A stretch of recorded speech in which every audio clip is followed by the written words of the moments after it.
Aujourd'hui, je vais partager une curiosité biblique avec vous. Et je ne sais pas si vous connaissez que le premier livre qui a été écrit dans la Bible.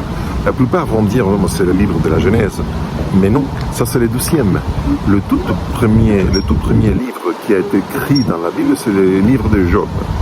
Alors, dans le livre de Job, avant que ça commence à s'écrire, il n'existait rien du tout de la Bible. Lorsque Moïse, probablement c'était Moïse, a commencé à écrire le livre de Job, qui était le premier, il a probablement mis par écrit la connaissance que les hommes dans ce moment-là avaient de Dieu, qui a été transmise oralement de génération en génération. Et lorsque Moïse a commencé à écrire le livre de la Genèse, le livre de Job existait déjà, c'était le tout premier. Je me suis posé la question, pourquoi Job c'était le premier livre à être écrit?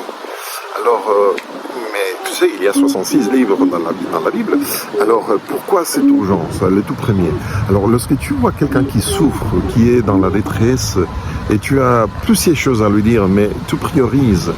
Alors, c'est curieux que Dieu a décidé de sortir son premier message, de ce message qu'on retrouve dans le livre de Job, et plus précisément son premier chapitre.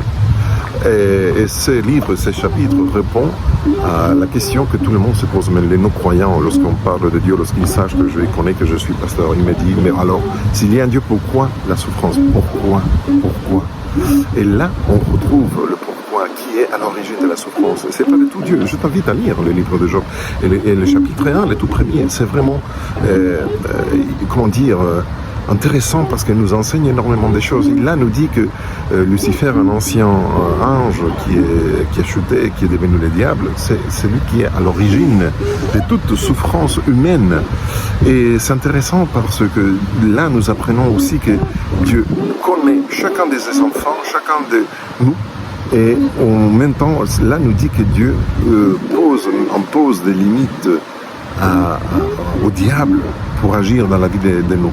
Alors, c'est curieux comment Dieu a dit, on peut dire qu'il a inspiré que le premier livre à être écrit réponde à la question la plus souvent posée, c'est-à-dire pourquoi la souffrance, qui est à l'origine de toute cette souffrance.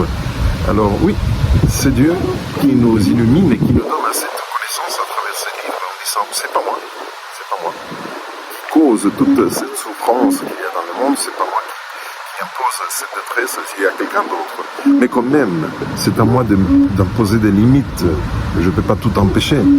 Alors, je suis vraiment soulagé d'un côté en sachant que Dieu me connaît, comme il connaissait Job dans ces moments-là, en disant, voilà, tu vois mon fils, tu vois, c'est ça. Mais il a dit aussi au diable, voilà, je te mets des limites, tu ne dépasses pas cette ligne de la même manière.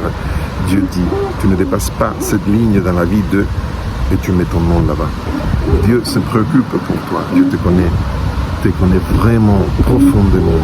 Et en même temps, il est fier de toi. Et en même temps, il pose des limites au diable pour ne pas toucher au-delà de tes forces.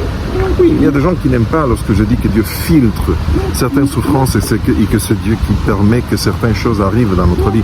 Je dis toujours, permettre n'est pas la même chose que causer, être à l'origine.